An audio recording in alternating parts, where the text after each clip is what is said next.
Hello दोस्तों, स्वागत है आपका आपके YouTube channel GSP online study में। दोस्तों आज हम लीनियर इक्वेशन की तीसरी क्लास कराने जा रहे हैं। पहले क्लास में इंट्रोडक्शन हुआ था, कुछ सवाल लगाए गए थे, फिर दूसरी वीडियो आपको जो है अवेलेबल कराई गई। अब आपको जो ये वीडियो उपलब्ध कराई जा रही है तीसरी, और ये होगी सब्स्टिट्यूशन मेथड की।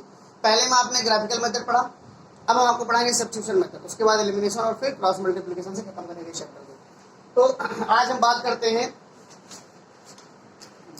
तो लीनियर इक्वेशन में सब्स्टिट्यूशन का क्या महत्व है आज जानते हैं। आइए जानते हैं। आज सब्स्टिट्यूशन का मतलब होता है किसी चीज की वैल्यू निकाल करके और दूसरे में रखना। दो इक्वेशन आपको दी होंगी, मान लीजिए आपके पास ऐसे इक्वेशन होंगे, देख लीजिए ax plus by plus c बराबर 0, a1 b1 c1, a2x plus b2y plus c2 बराबर में 0।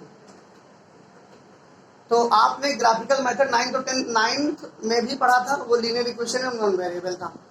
ग्राफिकल मेथड आपने हाई स्कूल में स्टार्ट किया है, वो लीनियर इक्वेशन इन 2 वेरिएबल है, मतलब उसमें एक्स और वाई की 2 वैल्यू निकलेंगी और 9th में एक ही वैल्यू निकलती थी। तो 9th में जो ग्राफ बनता था वो एक लाइन का बनता था, एक स्ट्रेट लाइन बन जाती थी। जो 10th में ग्राफ बन रहा है वो डबल बन रहा है, और इसकी सारी कंडीशंस मैंने आपको बताई थी। अगर इंटरसेक्ट करेगा एक पॉइंट पर तो उसकी यूनिक सोल्यूशन होता है, अगर इंटरसेक्ट ना किया पैरेलल बन गया तो कोई सोल्यूशन नहीं होता है, और अगर एक ही पे दोनों हो गई लाइन, दोनों पे एक ही कोलिनियर हो गई अगर लाइंस, तो वो आपकी बहुत सारे सोल्यूशन उसमें होते हैं। तो एक कंडीशन आपको बताएंगे, पहले इसको समझते हैं। तो a1 b1 c1 a2 b2 c2 ये क्वेश्चन फर्स्ट होती है और ये क्वेश्चन सेकंड होती है। तो हम इसमें से या इसमें से तो एक चीज लेके चलो आप। फ्रॉम इक्वेशन 1 से हम लिख लेंगे, from equation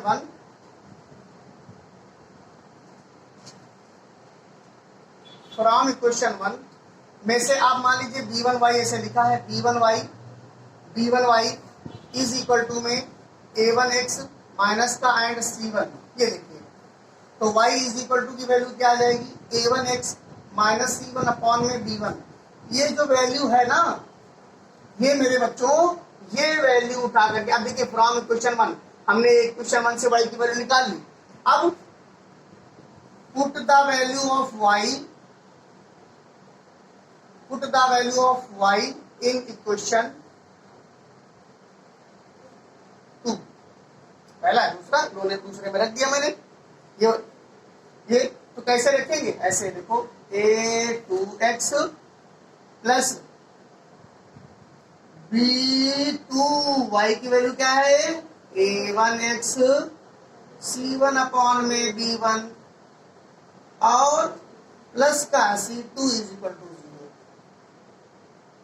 0। when you solve this equation you will get x। देखिए यहां से y डिसअपियर हो गया, y इसमें नहीं दिख रहा है। तो भाई आपको एक लीनियर इक्वेशन से एक वेरिएबल निकाला जा सकता है, चाहे x निकाल लीजिए चाहे y निकाल लीजिए। अगर आपसे कह दिया जाए कि एक लीनियर इक्वेशन से 2 वेरिएबल निकालो, x और y दोनों की वैल्यू निकाल दो, नहीं निकाल पाओगे। तो इसका उद्देश्य क्या था, उद्देश्य ये था, देखो बच्चों यहाँ जो है a2x और b2 माइनस a1x, ये मतलब एक फॉर्मेट में सब कहीं देखो x आ रहा है। तो अब क्या मतलब हो गया, इसका उद्देश्य ये है कि x की वैल्यू यहाँ से निकालिए और यहाँ पे डाल दीजिए तो y की आ जाएगी। यहाँ से x की निकलेगी, यहाँ से y की निकलेगी। तो आइए सॉल्व करते हैं क्वेश्चन। एक्सरसाइज 3.1 कराई थी मैंने ग्राफिकल में। Exercise 3 is based on substitution method. Okay, तो हम डाल लेते हैं यहाँ पर एक्सरसाइज 3.2। 10th क्लास की मैथ हम लोग पढ़ रहे हैं। क्वेश्चन पहला हम नोट करते हैं। क्या है क्वेश्चन पहला, 31x plus 47y is equal to 15, 47x plus 31y is equal to 63। एक बार क्वेश्चन को चेक कर लेते हैं। 31x plus 47y is equal to 15 and 47x plus 31y is equal to 63। तो हम स्टेप वाइज स्टेप पढ़ेंगे। पहले वीडियो में मैंने सारे सवाल उसके ग्राफिकल के किए थे। इस वीडियो में सारे क्वेश्चंस चाहे कुछ भी हो जाए, हमें सारे क्वेश्चन सब्स्टिट्यूशन से करना है। इस exercise 3.2 exercise based on substitution. Okay, तो ट्राई टू सॉल्व इट। क्या हो गया? सबसे पहले मैंने प्राथमिकता आपको जो पहला काम जो बताया वो बताया, क्वेश्चन में 1 2 मान लो, मान लिया आपने। आगे क्या करते हैं? आगे क्या करेंगे? अब फ्रॉम इक्वेशन फर्स्ट लिखेंगे। क्या लिखेंगे बच्चों? From equation first. अब फर्स्ट में क्या हो जाएगा?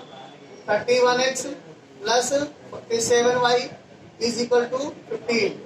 47y is equal to 15 minus 31x and y is equal to 15 minus 31x upon में 47. It considered as okay. Okay, now put the value of y. Put the value of y in equation second.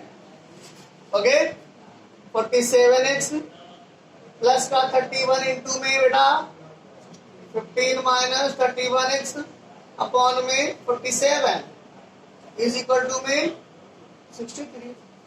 Is it clear? Okay, now take LCM as 47 and 47 will be multiplied with 47, x plus 31 will multiply 15 and 31 x into 31 is equal to 63. Did you get it? Is it clear? Okay, 47x into 47x. What is the square of 47? Find out. 2401. Check it. Okay, देखिए 47 2209 and minus का minus plus कर लेते हैं 15 क्यों 15 45 46 and next 31 का square 961x is equal to 63 into 47. Now check what is the value of 63 into 47. Check it quickly. Check it. What is the product of 63 into 47?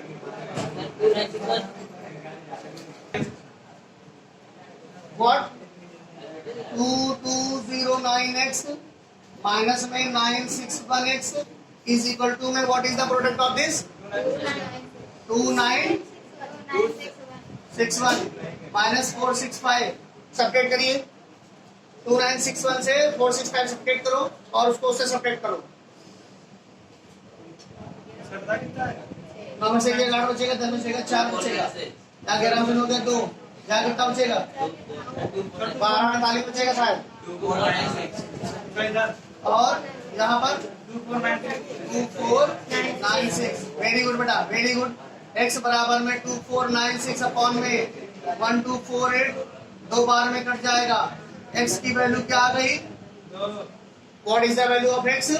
2। अब now put the value of x in question number 3rd।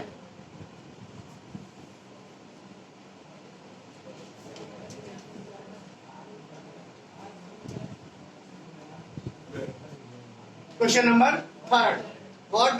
15 minus 31 into 2 upon में 47 y is equal to में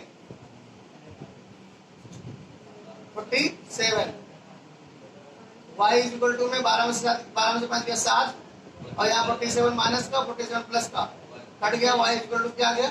minus का 1। हमारा solution क्या आ गया? x equal to 2 और y equal to minus का 1। अगर आपको वीडियो अच्छा लग रहा है, जानकारी आपको बढ़िया मिल रही है, तो चैनल को लाइक सब्सक्राइब जरूर करते रहिए, शेयर भी करते रहिए, ताकि ये सब इन्फॉर्मेशन आपके दोस्तों को फ्री में मिलती रहे। ठीक है, देखिए यहाँ पर समझिए, आपको कंफ्यूजन हो रही होगी। यहाँ पर बच्चों इसको तो अंदर भेज दिया, मैंने कहा था इसको अंदर भेज दिया, तो इसका तो मल्टीप्लाई 31 का 15 से हो गया, 31 से 31 हो गया, दोनों चीजें लिखी हुई है। बट 47 इंटू 47 कैसे आ गया? ये आ गया ऐसे बेटा कि 47 को एलसीएम ले लिया, ऐसे consider LCM and 47 will be multiplied by 47 and you will get 2209। 31 into 31 किया तो 961 बेटा। नोट कर लीजिए, फटाफट नोट कर लीजिए। देखिए बच्चों, ये उसी तरीका एकदम सेम है, इसके बाद में क्वेश्चंस का लेवल बदल दिया। ये क्वेश्चन जो है ये बिल्कुल पहले की तरीके से सॉल्व करते हैं एक बार और। It is question 1, it is question. Now find out the value of y from question number 1। तो लिख दीजिए यहाँ पर फ्रॉम इक्वेशन 1। ध्यान दीजिएगा बेटा, 4y इज इक्वल टू,